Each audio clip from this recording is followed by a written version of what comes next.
When Amy Winehouse first used cocaine at 14, her mother Janice thought it was just a teenage experiment. But Amy's voice was so mesmerizing that everyone overlooked her drug problem. In 2006, she became world famous with Rehab, ironically a song she wrote about refusing to go to rehabilitation. 5 years later, she died at 27 from drug and alcohol poisoning. She had only released 2 studio albums, but had changed music history forever. This is the story of how immense talent danced with self-destructive addiction. But this story isn't just about addiction. This is the story of a girl named Amy Jade Winehouse. Born in London's Southgate neighborhood, from a Jewish family. A child who listened to Ella Fitzgerald in childhood fell in love with jazz at 10, but also encountered alcohol and drugs at a very early age. So how did that talented child become one of music's most powerful voices? Why was her voice so unique and heartbreaking? How did her toxic love with Blake Fielder Civil both elevate her to artistic heights and lead her to the grave? In this story, you'll learn Amy's childhood in Southgate, her father, Mitch's taxi driving, and her mother's pharmacy career, her first musical experiences and years at BRIT school, the success of her first album, Frank, at 19, also that dark period, meeting Blake, starting to use drugs together, their on-off relationship, dark days in her Camden home, paparazzi pursuits, media's cruel treatment, and of course, those musical masterpieces, the creation process of Back to Black album, working with Mark Ronson, modern interpretation of 60s soul, the painful stories behind Rehab, You Know I'm No Good, Back to Black songs. This isn't just a musician's story. This is the story of the 2000s London, the end of Britpop, rise of indie rock, the era when tabloid media became monstrous, and a female artist melting away under media pressure. How did Amy Winehouse become the mother of modern soul music? Why is her influence still so powerful today? Why was joining the 27 Club inevitable? And how did her death change the music industry? Are you ready? Because this story isn't just about music. This is the story of the fine line between talent and destruction, love and pain, fame and loneliness. Before we continue with Amy Winehouse's incredible journey, we'd love to connect with our amazing Rise Stories community. Please take a moment to let us know in the comments. Which city or country are you watching from? What's your age group? We love hearing from viewers of all ages. If you were in Amy's position, what would you have done? Don't forget to subscribe to Rise Stories and hit that notification bell so you never miss our heartwarming stories. Now, let's continue with Amy Winehouse's incredible journey. Amy Jade Winehouse was born on September 14, 1983, in London's Southgate neighborhood. Her father, Mitch Winehouse, was a taxi driver and part-time jazz musician. Her mother, Janice Collins, was a pharmacist. Amy's family was music-loving. Her grandfather was a jazz guitarist. Her grandmother had wanted to be a jazz vocalist, but hadn't succeeded. Music was always playing at home, Mitch would say years later. Amy grew up listening to jazz in her crib. The family was middle-class Jewish. They weren't religious, but their cultural ties were strong. Amy was different from a very early age.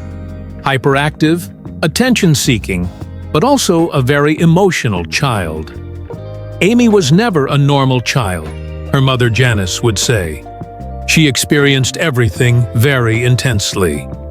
When 3-year-old Amy first held a microphone, she captured the entire family's attention. Her voice was much more mature and powerful than her age suggested. When she first heard Ella Fitzgerald at age 7, she was enchanted. "What kind of voice is this?" she asked her mother. Tony Bennett, Sarah Vaughan, Dinah Washington. Amy grew up with these names. While her peers listened to pop music, she was in love with vintage jazz. At age 10, she began teaching herself to play guitar. She also started songwriting during this period. Her first song was very personal. It told about her parents' fights. Amy expressed her emotions through music, her father would say. She turned things she couldn't talk about into songs. When Amy was 9, her parents divorced. This was very traumatic for her. Mitch left home, and Amy and her brother Alex stayed with their mother. Amy deeply felt her father's absence. "When my dad left, something broke inside me," she would say years later. That emptiness never filled. During the divorce process, she became very angry and rebellious. She caused problems at school and came home late. During this period, music became her escape door. She spent hours in her room playing guitar and singing. Her mother, Janice, struggled to raise 2 children alone. She had difficulty dealing with Amy's behavioral problems. At age 12, Amy's talent became so evident that she applied to SYLVIA Young Theatre School. This was a prestigious performing arts school. Amy gave a very impressive performance at the audition. She was accepted to school, but had adaptation problems. It was a very disciplined environment, while Amy had a free spirit. Amy didn't like rules, the school principal would say, but her talent was undeniable. At this school, she had her first professional stage experience. She took roles in school productions, but at the same time, she first encountered drugs in her friend circle. She smoked marijuana for the first time at 13. At age 14, a critical turning point occurred in Amy's life. She used cocaine for the first time. This was something her friend group considered normal. For Amy, however, it was the beginning. "When I first used it, I felt very powerful," she would say, "as if I had superpowers." Her mother didn't notice at first. She thought Amy's behavioral changes were adolescent problems. But Amy's school performance began to decline. Indiscipline increased. She was expelled from school at 16. Her family was shocked. Amy was very talented but uncontrollable, the principal would say. After being expelled from SYLVIA Young, Amy applied to BRIT School, the BRIT School for Performing Arts. This was the prestigious music school where names like Adele and Leona Lewis were also trained. Amy was much more comfortable and happy here. She received music-focused education and developed her own style. She blended jazz, soul, R&B with modern pop, creating her own unique sound. Her teachers recognized her potential. Amy's voice comes once in a generation or two. But at the same time, drug use was also increasing. Cocaine, ecstasy, alcohol. At age 17, Amy began making professional recordings for the first time. She made demos in small studios in Camden. Her voice was so impressive that it quickly began to be heard in the music industry. Her first manager, Nick Shemansky, discovered her. He immediately recognized Amy's potential. "When I first heard Amy, I was stunned," he would say. "Such a voice comes once in years." Her demos contained songs she wrote herself. Very personal, very raw, very impressive. At age 19, major record companies began noticing Amy. A bidding war was starting. In 2003, Amy signed with Island Records. Preparations for her first album began. The album would be called Frank, both meaning honesty and a tribute to Frank Sinatra. Amy wrote very personal songs on this album: Family Problems, Young Loves, Identity Search, Stronger Than Me, Take the Box, In My Bed. Each song was a different story. When the album came out in 2003, critics went crazy. They called her the new generation jazz giant. But commercial success was limited. It sold 200,000 copies in the UK. The critical success of the Frank album opened a new world for Amy, but also created pressure. She was nominated for the Mercury Prize. She appeared at major award ceremonies for the first time.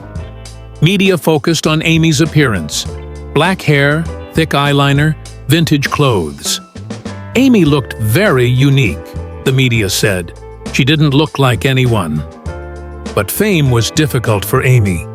She liked attention, but couldn't handle the pressure. During this period, alcohol use increased.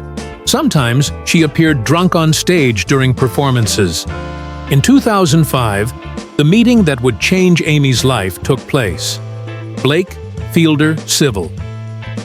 Blake was someone who lived in Camden, hung around the music scene, but was also a drug addict. They met at Good Mixer Pub. Amy fell in love with Blake at first sight. "When I met Blake, my world changed," she would say. "He was my soul twin." Blake was very charming, very intelligent, but also very toxic. Their relationship immediately became intense. They began using drugs together. Blake introduced Amy to the world of heroin. Amy was very scared when she first used it. "This is very dangerous," she had said. But her fear of losing Blake was stronger. They began using together. Heroin both fueled and destroyed Amy's creativity. Their relationship was very turbulent. They constantly broke up and made up. Amy couldn't live without Blake. "He is my breath," she said.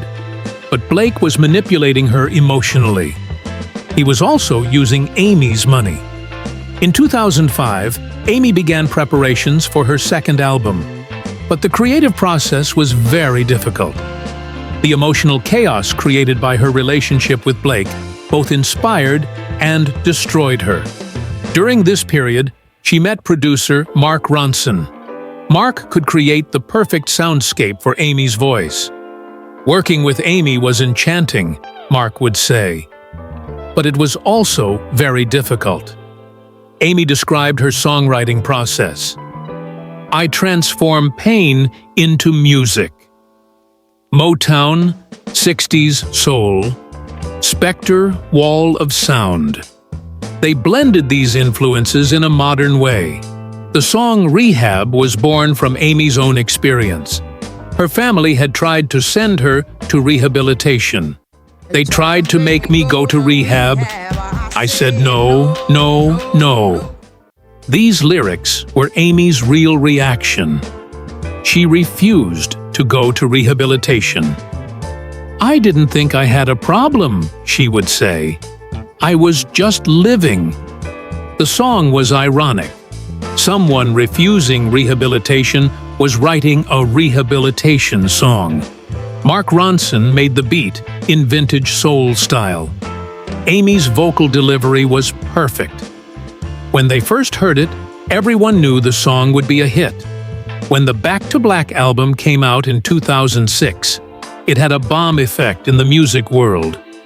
The album was very cohesive. Every song carried traces from Amy's relationship with Blake. "You Know I'm No Good," "Back to Black," "Love is a Losing Game." They were all heartbreak songs. Amy's voice was more powerful and emotional than ever. Raw vulnerability combined with technical mastery. Critics were unanimous. The best album of this generation. Commercial success was also immediate. It reached #1 in the UK. The Rehab single became a worldwide hit. Amy had become an overnight global star. It was constantly playing on MTV. Radio stations were fighting for the song. Amy's image became iconic. Beehive hair, winged eyeliner, bodycon dresses. Amy's style is timeless, the fashion world said. Vintage but modern. But fame was overwhelming for Amy. Paparazzi were constantly after her. She couldn't leave her home in Camden. There was no privacy left. In 2007, Amy began conquering America. Rehab entered U.S. charts. American audiences loved Amy's authenticity. They called her a real artist. At the 2008 Grammys, she was nominated in 5 categories: Record of the Year, Rehab; Song of the Year, Rehab; Best New Artist; Best Female Pop Vocal Performance; Best Pop Vocal Album. That night, she won all 5 Grammys. It was an incredible achievement at age 24. In 2007, Amy and Blake got married. It was a very sudden and impulsive decision. Marriage made Amy's addiction even worse. The two spiraled together. Blake also had legal problems, assault charges, drug possession. Amy tried to support him, paying his legal fees. "I would do anything for Blake," Amy said. "He is my life." But Blake continued to manipulate Amy emotionally. Between 2007 to 2008, Amy became the target of tabloid press. Her photos appeared every day: Daily Mail, The Sun, News of the World. They all followed Amy. Headlines like "Amy Winehouse Drug Hell," "Crack Amy" were constant. Paparazzi were camping outside her Camden home. Amy's mental health collapsed under this pressure. She began using even more. "The media made me a monster," she would say. "I just wanted to make music." Amy's live performances became unpredictable. Sometimes brilliant, sometimes disasters. Her 2008 concert in Belgrade was a disaster. She was too drunk to perform on stage. Audiences booed, demanded money back. The video went viral. But her performance at Glastonbury during the same period was legendary. Her voice was perfect. Watching Amy was like Russian roulette, the music press said. You couldn't know what would happen. This unpredictability began damaging Amy's reputation. Between 2008 to 2009, Amy's addiction got out of control. Heroin, crack, alcohol. Her physical appearance changed drastically. She lost a lot of weight. Tooth decay began. Her family tried intervention, but Amy wasn't cooperating.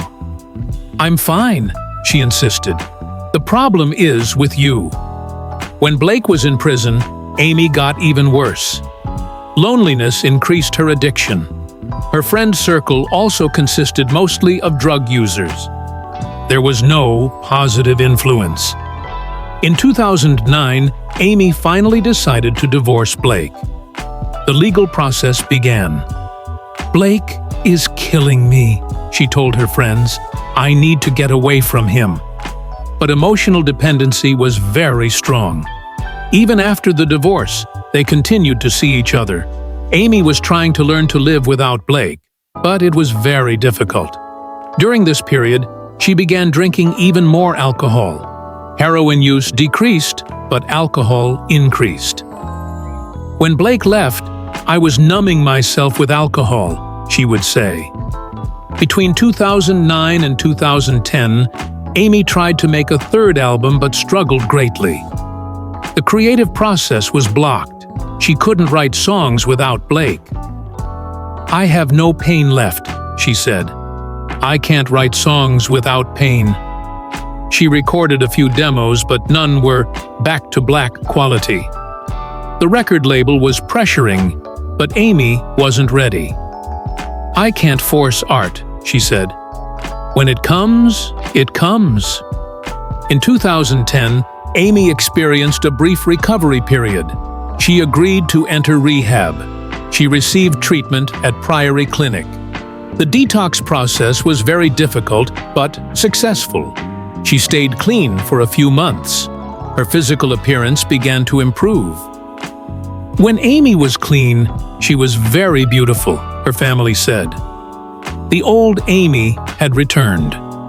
During this period, she made a few small performances. Her voice was still incredible, but pressure and loneliness caused relapse again. At the beginning of 2011, Amy's condition deteriorated again.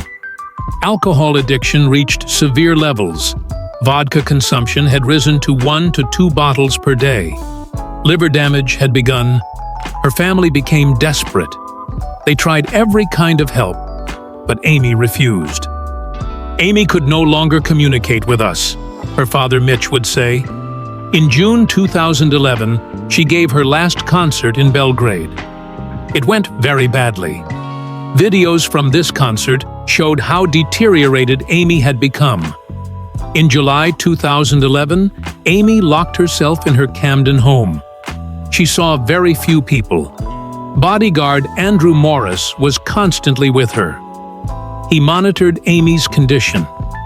On July 20th, a doctor checked Amy. "I want to detox," Amy said. On July 21st, she seemed normal. She played some guitar, watched TV. On July 22nd, friends visited. They had normal conversations. On the morning of July 23rd, Amy's condition seemed stable. July 23rd, 2011, Saturday. Amy was alone at home. In the afternoon, bodyguard Andrew checked the room. Amy was lying down. At 15:54, he checked again. Amy wasn't moving. He checked her pulse. There was none. He called an ambulance. When paramedics arrived, Amy was dead. At age 27, at home, alone. Death cause: alcohol poisoning. Blood alcohol level 0.416%. Lethal level. News of Amy's death caused shock worldwide. The music world was devastated. Tony Bennett, "Life teaches you how to live it, if you live long enough." Russell Brand, "Amy was a genius, and geniuses are not always the easiest people." Lady Gaga, "Amy changed my life. She taught me to be brave." Adele, "Amy paved the way for artists like me." Her home in Camden turned into a sea of flowers. Fans came from all over the world. Amy's death, at age 27, included her in the infamous 27 Club. Jimi Hendrix, 1970, Janis Joplin, 1970, Jim Morrison, 1971, Kurt Cobain, 1994. They had all died at age 27. Amy became the last member. Is the 27 Club curse real? People began asking. But Amy's case was different from others. She had predicted her own death. The Rehab song was prophetic. She had said no, no, no, and really meant it. After Amy's death, the music world began to understand her. The Back to Black album re-entered charts. Worldwide tribute concerts were organized. Modern soul revival had begun with Amy. Adele, Duffy, Joss Stone, they were all influenced by Amy. "Without Amy, I wouldn't exist," Adele would say. She opened the path.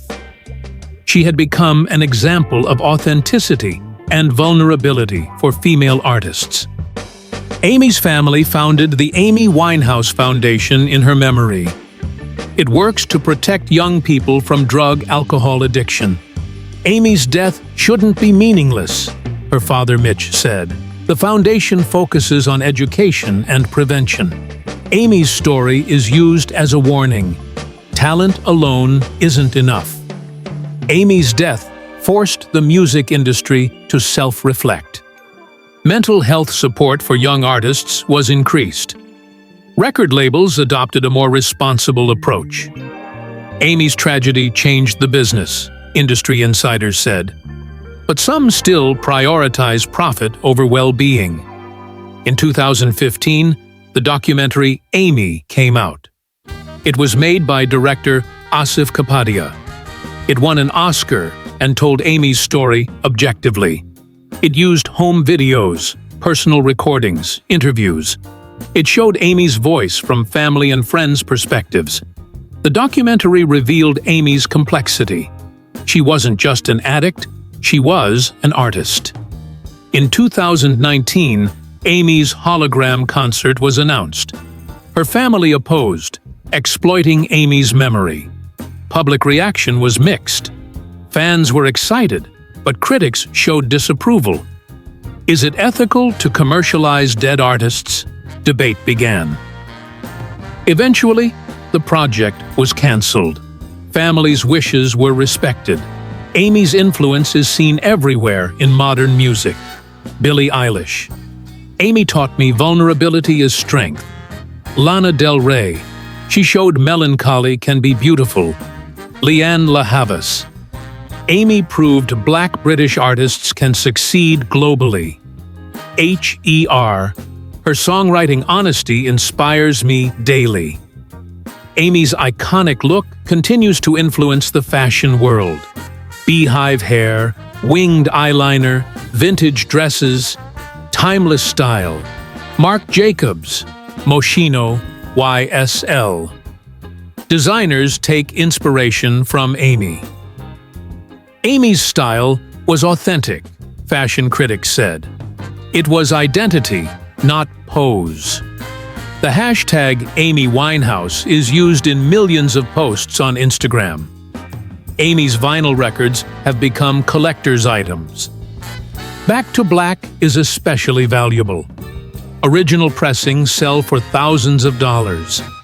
Young generation discovers Amy on vinyl.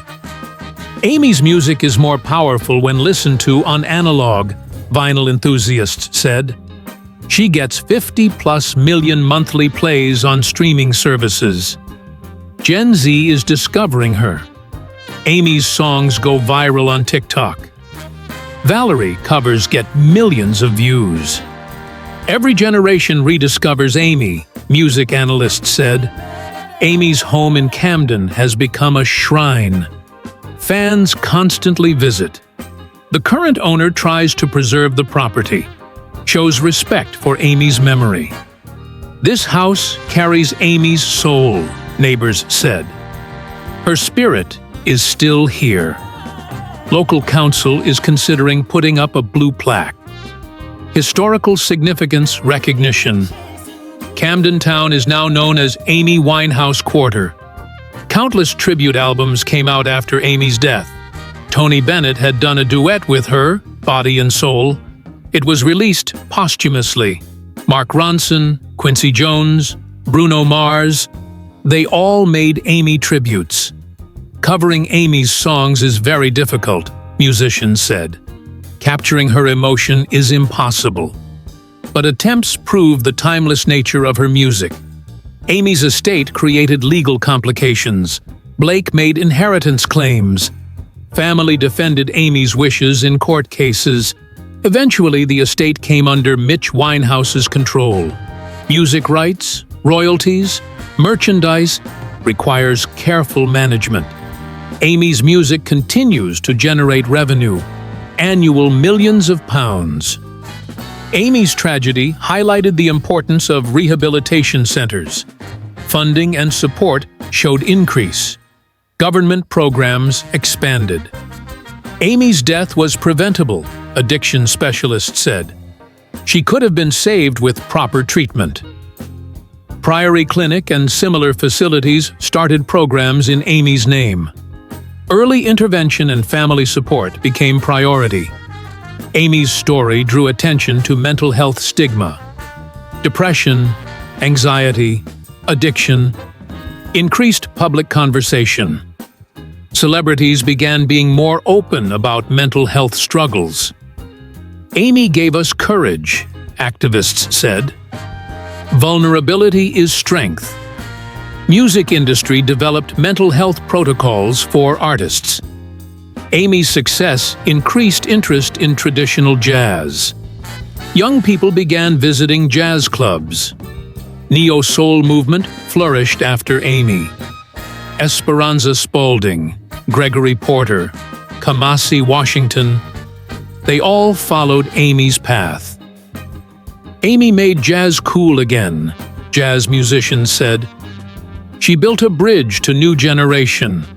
Amy represented UK music scene on global platform. British soul, British jazz, gained international recognition. BRIT Awards posthumously honored Amy. They created a special category. Amy was British music's global ambassador, UK music industry said. Emerging British artists see Amy as a role model. Amy's unapologetic nature made her a feminist icon. Amy wouldn't apologize for herself, feminist critics said. She was authentic. Body autonomy, artistic freedom, female empowerment. Amy became a symbol. Modern feminists appreciate Amy's complexity. You don't have to be a perfect victim. Her message is powerful. Amy's case contributed to addiction science. Genetic predisposition, environmental factors, trauma connection, research expanded. Amy's story is a textbook case, addiction specialists said. Family history, early exposure, emotional trauma. Perfect storm scenario. Prevention strategies learn from Amy's experience. Amy's era was the transition period from physical sales to digital. After her death, streaming numbers showed massive increase. Spotify, Apple Music, Amy's catalog is among most streamed classics. Amy is a beneficiary of the streaming age, tech analysts said. New platforms make Amy's music accessible to global audience. Amy's story is used as educational material. Music schools, addiction centers, youth programs, as case study. Amy's story is a powerful teaching tool, educators said. Not wasting talent, importance of mental health, necessity of support systems. Cautionary tale for young artists, but also inspiration. Amy's unreleased material is released in carefully curated manner. Lioness, Hidden Treasures, 2011, posthumous compilation was successful. Alternate versions, live recordings, demos, treasure trove for fans. There are gems in Amy's vault, Mark Ronson said, but need to handle with respect. Quality control is maintained by family. Amy's influence is seen on global scales. From Brazil to Japan, Australia to South Africa, cover bands everywhere. Contributed to UK soft power as cultural ambassador. Amy spoke universal language, cultural analysts said, valuable as UK's asset in music diplomacy. Amy's legacy will continue to inspire future generations. AI technology analyzes Amy's vocal style. Scientific curiosity. Amy's songs are used for healing purposes in music therapy. Amy's voice carries therapeutic quality, therapists said. Grief, loss, heartbreak. Amy's music contributes to emotional healing. Amy Winehouse's story is one of music history's most painful, yet most powerful stories. Despite dying at 27, she forever changed modern music with just 2 studio albums. Her greatest tragedy was the waste of talent, rather than the talent itself. Amy's voice was the kind that comes once in a generation. But addiction silenced that voice. They tried to make me go to rehab. I said, no, no, no. These words became both Amy's biggest hit and biggest tragedy. Like a prophet predicting her own death. Her toxic relationship with Blake Fielder Civil both elevated her to artistic heights and led her to the grave. The Back to Black album was the product of this painful love. It sold 12 million copies, but couldn't restore Amy's happiness. So what is Amy's legacy today? She's not just tragedy, but triumph.